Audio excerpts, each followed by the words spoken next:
Okay, welcome back and thanks for clicking on to another one of our videos.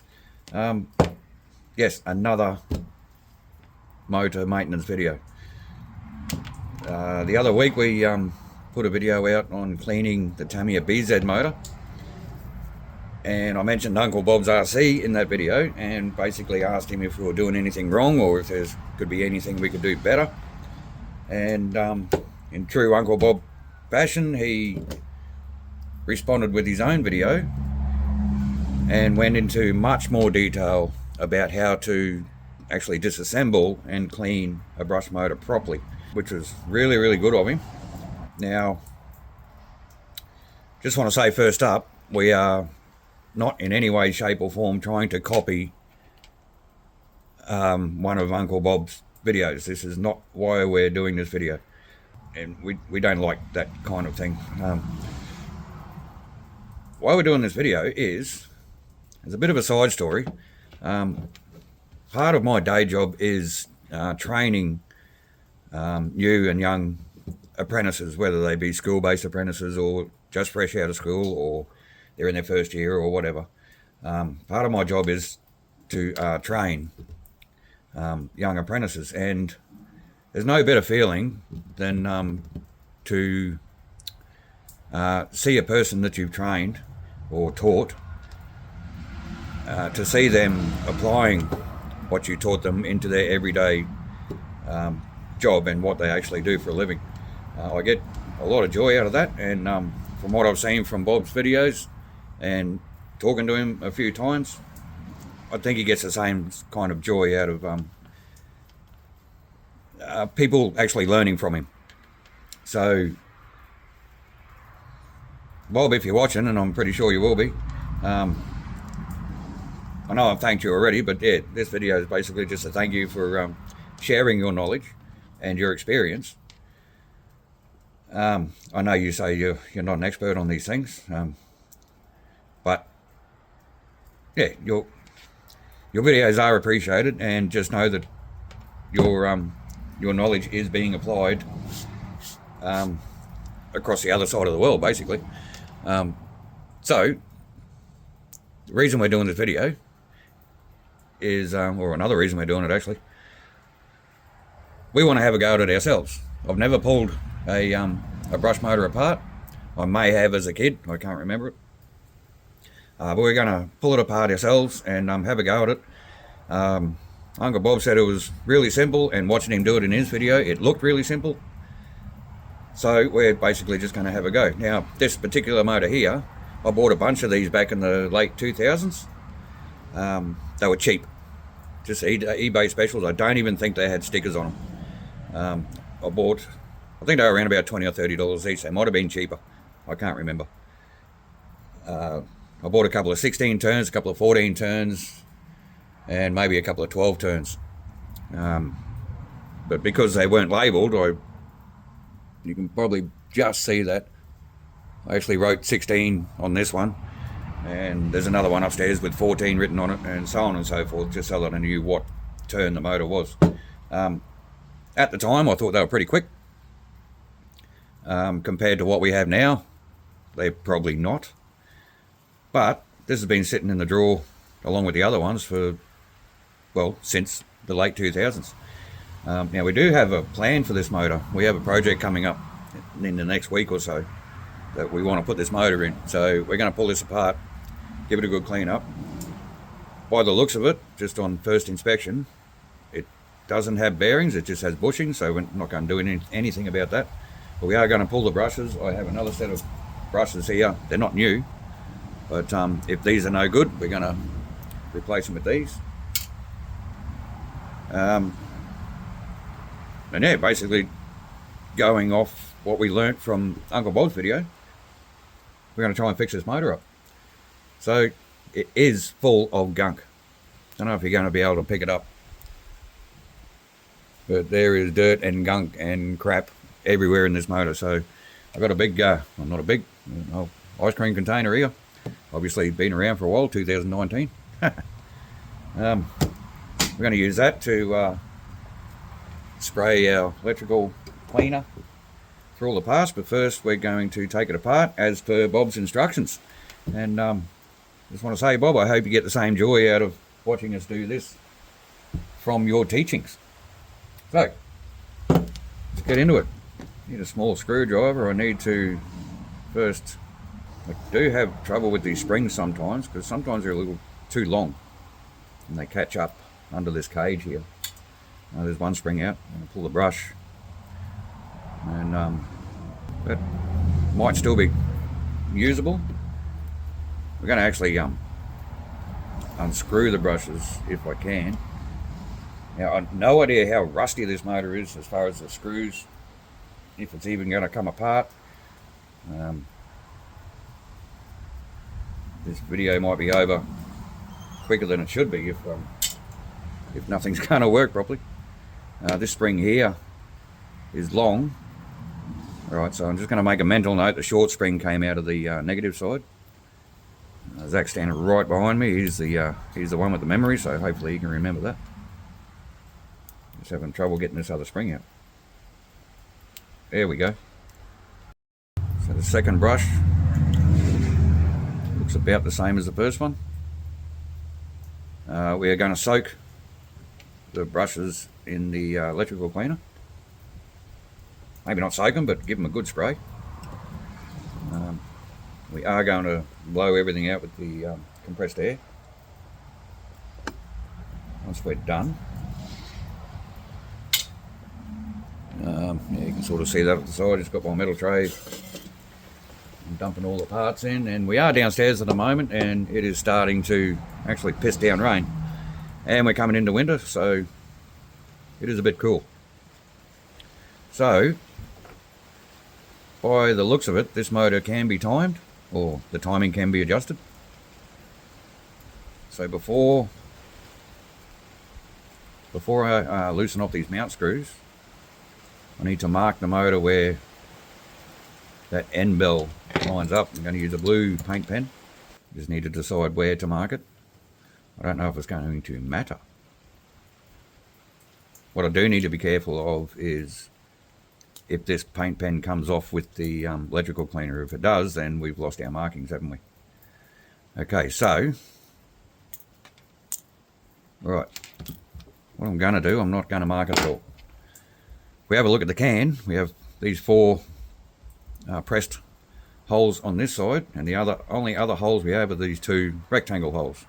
Now, each side is directly under the retaining ring screw, the locking ring in there, and same on this side.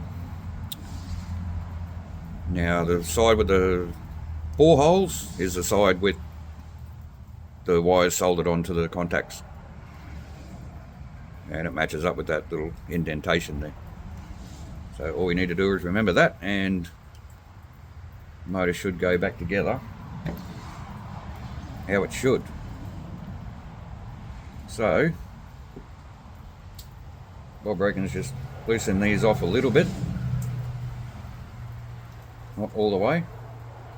I don't know how much a little bit is, because I don't know how long the screws are.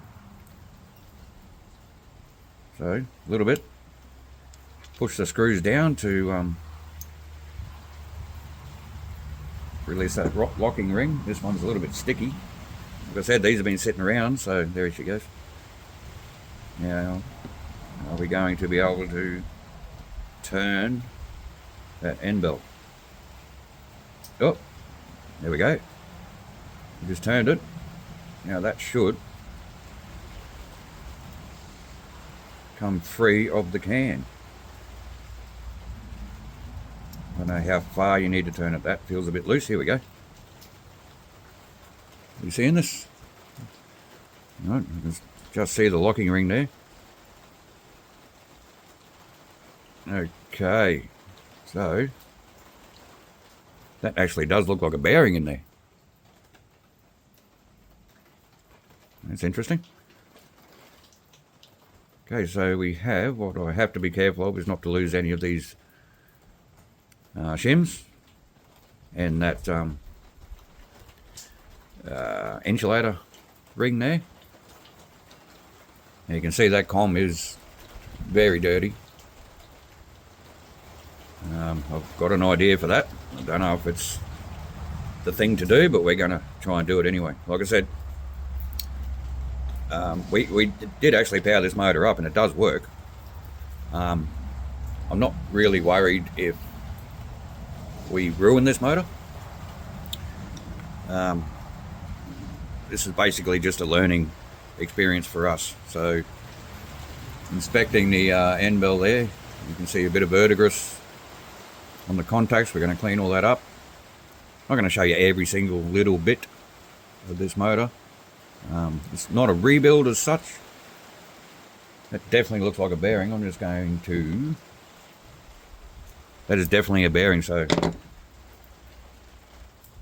I mean, nearly 20 years ago, for 20 or 30 bucks, you got a 16 turn brush motor with bearings. That's pretty cool. You can see, the camera picks it up, you can see how much dust and crap is inside that motor. So it's going to need a very good cleanup. Now, also what I need to do is, as I'm taking these shims off, I didn't bring my tweezers down with me. I'm going to set them up in order across the bench here, from right to left, with the armature, the end bell, sorry, being on that end, and I'm just going to lay them out in order so that they can go back in the correct order. Another one there. I will be cleaning these. Now this insulator, hopefully I can get it off without breaking it. Now Bob did say not to touch the comm, but you can see this is dirty anyway, so we'll show you what we plan to do with that. So now we turn the motor upside down, we can hopefully get this rotor out without losing any shims, and it looks like there were no shims in there to start with. There might be a shim on there.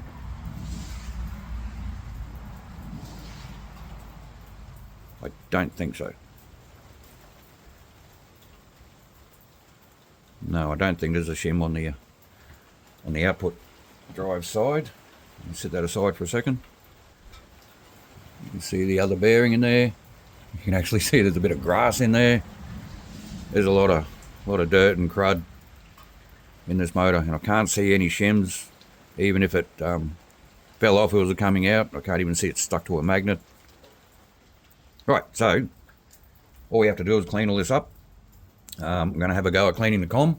I don't have a comm lathe, and I probably wouldn't recommend doing this, but I do have a drill. And I have a bit of the finest grit sandpaper I have is 1200 grit. That might be too aggressive, but we're going to try it anyway. So I'm basically going to chuck up the rotor in the drill. Well, here we go. This has been labelled. That's a 2x16. Is that a 2 or a 1? That looks like a 2. So a 16 double. There you go. Alright, that's pretty cool. I wonder if that's going to come off when I clean it. Right, so yeah, I'm going to chuck this up in the drill and spin it and try and clean that comm. There's our rotor. Our can. So first of all, I'm going to clean out the can.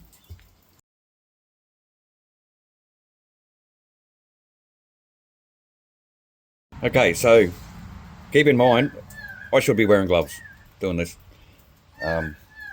But since it's coming into winter, and for us it's getting a bit chilly, this stuff is freezing cold when it hits your fingers. So keep that in mind. We're getting a lot of dirt out of this, and it's just the can. So we're going to let that set. Now for the rotor. I can actually feel the dirt running through my fingers. Now the bell end.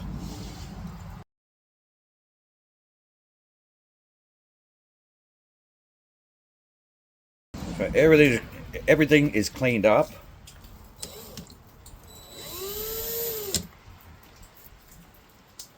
at least with the contact cleaner, and that's nearly empty already. That was a full can. Now, as I spin this in the drill, you can see that's not at all concentric, but we're going to do our best. So I'm just going to rub this 1200 grit,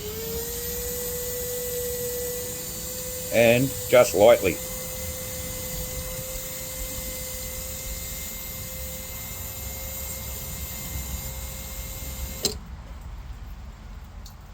And there's a lot of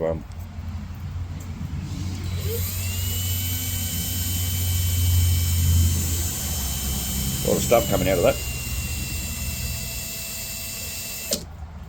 Again, I'm not really concerned if we ruin this motor. I'm just doing this as a bit of an experiment. Oop, where are you? There you are. That's a lot cleaner than it was. It's obviously not as good as if you could run it in a comm lathe. So, Bob, you're probably watching this going, no, what are you doing? Sorry, mate, but like I said, we're just a bit of an experiment here. I'm also going to take some 1000 grit and just run it over the armature. There was a bit of gunky stuff on the outside of that too, and I'll probably rub it off the 2x16 as well. Let's clean that up quite a bit. Now the brushes.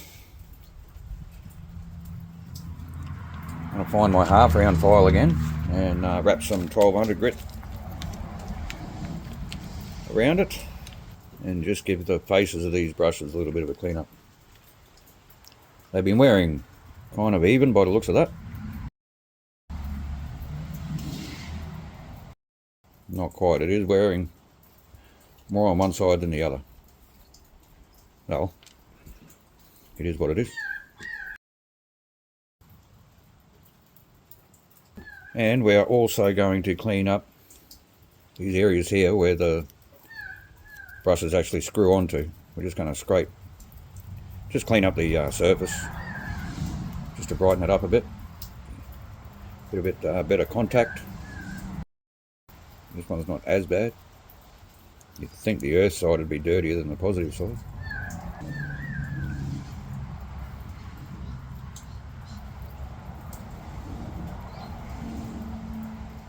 Okay, now that my fingers are warmed back up after using the electrical cleaner, we can put this back together. Everything's cleaned up as best we can anyway. There's still a bit of discoloration anyway in those windings. Not going to go any further with it. The comm cleaned up okay. Still a couple of dark spots in there. Again, not going to go any further with it. The lack of concentricity you saw when this was in the drill doesn't necessarily mean that this rotor shaft is bent. That could just be the nature of the 3-jaw chuck in the drill. So again, I'm not too worried about it. So we can put it back together. We have our oil. I'm going to put some in from the top and also some in from the other side. I know you can't see what I'm doing, but I need to see what I'm doing. So we've got some oil in there. Now, we didn't have any shims on the output drive side, so that is just going to pull itself in like that. I'll get my rag. We might have used a bit too much oil, but we have that. Then we have our insulator.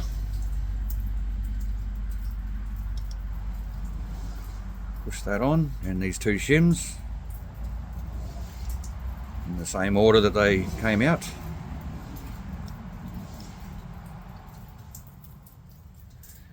Then our end bell. Now, remembering that our wires lined up with the side with the 4 holes, so we need to come in and just twist it so that screw lines up with that indentation there, the same way as how it came apart. and do up the screws, remembering not to over tighten. They weren't tight when I took them out, so one was at first, so might have been a bit of rust in there, but the other one was pretty good. And that actually does feel a lot smoother than it did before I took it apart.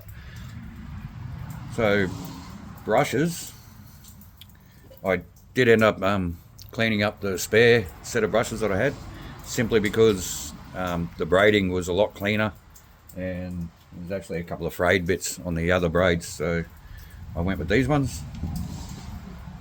And I'm also going to use the screws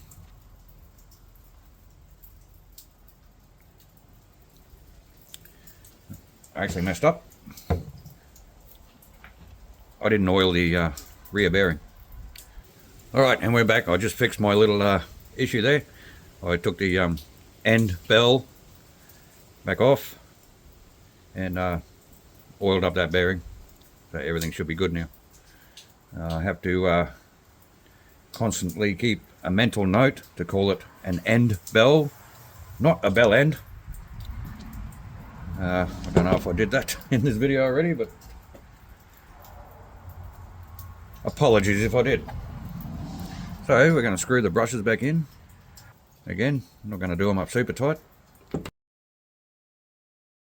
So now we can just press our brushes back in. Again, I don't know if this is right or wrong, but the actual braid sits on one side of the brush. I'm putting that up the top so that the spring can easily sit underneath it. And remembering the long spring goes on the positive side. Whether that makes any difference or not, I don't know. There is still a little bit of surface rust on these springs, but I don't think that's going to hurt it too much. That's our positive brush, or positive side anyway. Our short spring for the negative. That is our brushed motor back together now. Actually going to power it up this time. I didn't show that it was actually working. You're just going to have to take my word for it. Now these bullet connectors here are pretty dirty, so before we put it in our project car, I'm going to cut them off and put new connectors on there. Don't worry about that. So positive, I did have to jump start it last time, and this time it started straight up. I don't know if you can hear it.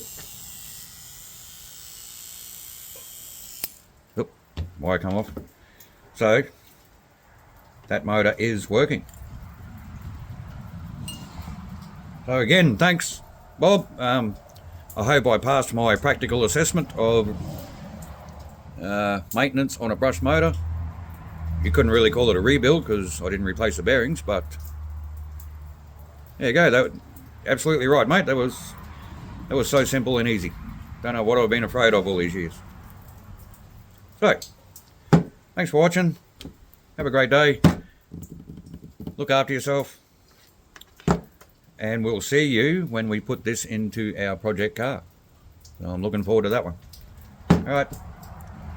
Bye.